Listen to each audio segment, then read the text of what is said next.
हरे कृष्णा, राधे राधे। स्वागत है आप सभी का हमारे इस YouTube channel Hinduism and world में। आज इस वीडियो में हम लोग बात करेंगे कि आखिर हमें सुख और दुख दे कौन रहा है। बहुत से लोगों से आप पूछेंगे कि आपको सुख और दुख कौन दे रहा है, तो आप जैसे किसी व्यक्ति से आप पूछें सड़क पर जा रहा हो और आप उससे पूछें कि तुम्हारे जीवन में कोई दुख है, तो वो 50 गिना देगा कि हाँ ये दुख है, मेरा बेटा मुझे प्यार नहीं करता, मेरी बहू मुझे नहीं रखती अपने पास, मेरी बीवी है वो मुझे पसंद नहीं करती, झगड़े होते हैं घर में, मेरी बेटी से मैं खुश नहीं हूँ, मेरे पति से मैं खुश नहीं हूँ, इसने मेरे दोस्त ने मुझे ये कह दिया। तो हज़ारों विभिन्न विभिन्न प्रकार के लोगों से आप मिलेंगे। विभिन्न विभिन्न प्रकार के लोग अपनी विभिन्न विभिन्न बातों को बताएंगे कि मैं इस वजह से दुखी हूँ या मैं इस वजह से सुखी हूँ, मेरा बेटा बहुत लायक है, ये है वो है। तो ये इस वीडियो का मेरा टॉपिक यही है कि आखिर जो हम लोगों ने अपने मस्तिष्क में ये बात बिठा करके रखी हुई है कि हमें सुख इस चीज़ से मिल रहा है, हमें दुख इस चीज़ से मिल रहा है, तो क्या ये बात आपको वाकई में ये बात एक ज्ञानी पुरुष कर सकता है? क्योंकि हम लोग इंसान हैं, हम लोग खुद को इंसान कहते हैं। हम लोगों को कहा जाता है कि पृथ्वी पर रहने वाले जितने भी जीव हैं उन सब में से सबसे जो बुद्धिमान है वो इंसान है। तो क्या हम वाकई में ये साबित कर रहे हैं कि हम बुद्धिमान हैं? उसी बारे में आज इस वीडियो में हम लोग बात करेंगे कि आखिर सुख और दुख हमें देता कौन है। लेकिन उससे पहले मैं आप लोगों से सिर्फ एक ही ये प्रार्थना करूँगा कि प्लीज़ मेरे चैनल को सब्सक्राइब कर लीजिए और वीडियो को आखिरी तक देखा करिए। मैं कोई गलत बात नहीं बताता हूँ, मैं अच्छी बात बताता हूँ आपके फ़ायदे के लिए। तो यदि आप उस चीज़ को सुनेंगे तो आपके जीवन में बदलाव आएगा काफ़ी अच्छा, इसमें कोई दो राय नहीं है। मैंने जो किताबें पढ़ी हैं, शास्त्र पढ़े हैं, जो महापुरुषों की कथाएं सुनी हैं, उन चीज़ों का निचोड़ मैं आपको देता हूँ। वरना कथा कहने वाले सीधा सीधा तो बहुत से महात्मा साधु संत हैं, लेकिन मैं निचोड़ बताता हूँ आपको कथा का।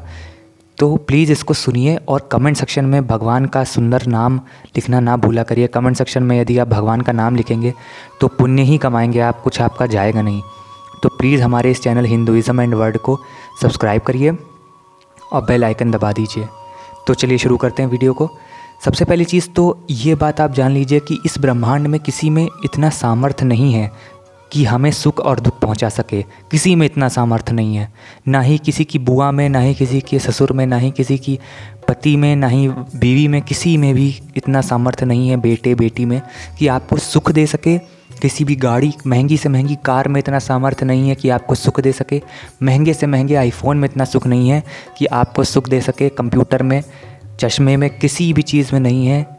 किसी भी प्रकार की स्त्री में नहीं है, किसी भी प्रकार के पुरुष में इतना सामर्थ्य नहीं है कि आपको वो सुखी कर सके। दूसरी चीज़ तो अगर हम लोगों को जीवन में ये सारी सिचुएशन हमारे सामने आती हैं कि इसने कुछ कह दिया तो हमें ख़राब लग गया, उसने कुछ कह दिया हमारे ख़राब लग गया, हमारे जीवन में दुख आ गया, इसने ये काम कर दिया जिससे हमारी चीज़ें बर्बाद हो गई, तो क्या इसके पीछे वो व्यक्ति नहीं है? इसके पीछे वो पर्टिकुलर इंसान नहीं है? अगर मान लीजिए किसी ने ट्रक ले करके चला रहा हो हाईवे पर और उसने जानबूझ करके गाड़ी ठोक दी, आपकी जान चली गई, तो क्या उसमें उसने कर्म नहीं किया ऐसा कि जिससे हमारा दुख हुआ? देखिए, मैं इस बात पर बाद में आऊँगा, लेकिन सबसे पहली चीज़ तो आप ये समझिए कि किसी में सामर्थ्य है ही नहीं कि आपको सुख और दुख दे सके। तो सुख और दुख कहाँ से आता है? प्रमुख बात, सबसे जो ज़रूरी बात है, और यही एक बात है कि सुख और दुख कहाँ से आता है, वो है आपके कर्मों से। जो भी सुख और दुख आप अपने जीवन में इस समय झेल रहे हैं, आपके पैर टूट गया, ठीक है, आपको कैंसर हो गया, या आपके बाल झड़ रहे हैं, ठीक है, आपकी आंखों की दृष्टि कमज़ोर हो गई, ये सब आपके प्रारब्ध हैं। पिछले जन्म के जितने भी आपने बुरे कर्म किए हैं वो सब निकल रहे हैं धीरे धीरे, और ये आपको भुगतना पड़ेगा, पहली चीज़। दूसरी चीज़, जैसे कि बहुत से लोग कहते हैं कि अभी किसी ने गाड़ी ठोक दी हमारे जानबूझकर, या किसी ने हमारे घर में पत्थर फेंक दिया जानबूझ करके, तो क्या ये भी हमारा प्रारब्ध है? तो ये आपका प्रारब्ध नहीं है।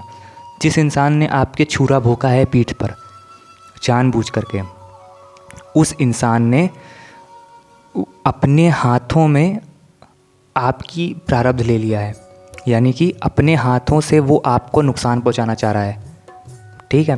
तो प्रारब्ध मतलब जो प्रारब्ध, तो वो कहते हैं कि जो पहले जो आपने किया वो भुगत रहे हैं आप, लेकिन जिस इंसान ने आपकी जो छुरा भोंका, उसने अपने कर्मों द्वारा आपके जीवन में प्रभाव डालने की कोशिश करी, तो उसका पाप उसे मिलेगा, आपका वो प्रारब्ध नहीं था। प्रारब्ध आपका दूसरा था। हो सकता हो शायद जैसे कि हो सकता हो आपने पिछले जन्म में उसके साथ इस तरीके से किया हो, तो आपको इस जन्म में ऐसा मिला हो। कभी कभार क्या होता है, परमात्मा किसी से कोई कार्य करवा लेते। जैसे भीष्म पितामह थे, भीष्म पितामह को मारने के लिए शिखंडी ने पूजा करी थी पिछले जन्म में महादेव की, तब महादेव ने उनको वरदान दिया था कि हाँ इस जन्म में जाकर के तुम मारोगी। तो शिखंडी पूरी महाभारत में आप देखिए भीष्म पितामह के पीछे पड़ा रहता था कि इनको बस एक मौका मिल जाए, बस हम मार डालें, और उसने किया भी आखिर में। तो कभी कभी क्या होता है, कुछ परमात्मा हमसे करवाना चाहते हैं। कभी कभी क्या होता है कि कुछ चीज़ें लोग जानबूझ करके बदतमीज़ी कर देते हैं, तो उससे आपका कुछ लेना देना नहीं है। आपके प्रारब्ध यदि आपको कष्ट पहुंचा रहे हैं पिछले जन्म के, तो आप भुगतना पड़ेगा आपको, क्योंकि आपने क्यों नहीं किया अच्छा कर्म, ये आपके ऊपर बात आती है ना। दूसरी चीज़, यदि कोई व्यक्ति जानबूझ करके आपको नुकसान पहुंचाना चाह रहा है, तो आप यदि भगवत आश्रित हैं तो आप कभी विचलित नहीं होंगे। यदि आप भगवान के श्री कृष्ण के चरण पकड़ लिए हैं आपने, तो चाहे कितने भी सामर्थ्यशाली व्यक्ति हो। अब आप मुझको एक बात बताइए, हज़ारों लोग आज के ज़माने में रात में ट्रैवल कर रहे हैं, ठीक है, कुछ भी कहीं कोई गांव में चला गया, कुछ भी हो गया, तंत्र मंत्र करने वाले हज़ारों बैठे हुए हैं। ऐसा नहीं है कि ये चीज़ें एकदम ख़त्म हो गई हैं। कुछ तंत्र मंत्र आप पर कभी भी हो सकता है, कोई भी प्रेत आत्मा आपको देख सकती है, आकर्षित हो सकती है आपकी तरफ बढ़ सकती है। लेकिन यदि आप हनुमान चालीसा पढ़ते होंगे, शंकर भगवान जी के भक्त होंगे, तो क्या आपको वो नुकसान पहुंचा पाएगी? क्या काला जादू आपको नुकसान पहुंचा पाएगा? नहीं पहुंचा पाएगा। तो जीवन को जीते समय ये ना सोचो कि मेरे पास नेक्स्ट क्या आने वाला है, या मेरे ज़िंदगी में कितना दुख है। ये जो कुछ भी है आपके जीवन में, जो भी चल रहा है, जो भी सुख हैं, जो भी दुख हैं, ये सब प्रारब्ध हैं। और जो भी आप भुगत रहे हैं, अच्छी चीज़ें, बुरी चीज़ें, ये सब कृष्ण को समर्पित कर दीजिए। यही महापुरुषों की वाणी है, यही महापुरुषों के आचरण हैं जो महापुरुषों ने हम लोगों को सिखाए। ना दुख में विचलित हो, ये सोच लो कि तुम्हारे प्रारब्ध हैं, भुगतना ही पड़ेगा। और सुख में ये सोच लो कि कृष्ण की कृपा है। और जो वाकई में होती कृष्ण की कृपा, क्यों कृष्ण की कृपा नहीं होती? कृष्ण के अंदर इतना सामर्थ्य है कि आपके सारे प्रारब्ध काट दें। यदि आप कृष्ण कृष्ण जपते रहें पूरा दिन, कृष्ण के आश्रित हो जाएं, तो राधा रानी के आश्रित हो जाएं, तो कृष्ण में इतना सामर्थ्य है कि कोई आपको बड़े से बड़ा प्रारब्ध, कोई तांत्रिक, मैं इस YouTube चैनल पर बैठ करके बोल रहा हूँ, मैं चुनौती देता हूँ कि किसी भगवत आश्रित व्यक्ति को एक भी प्रारब्ध, एक कष्ट भी पहुँचा दे, तो मैं धर्म बदल लूँगा अपना। मैं इतनी आपको वो देता हूँ गारंटी इस बात की।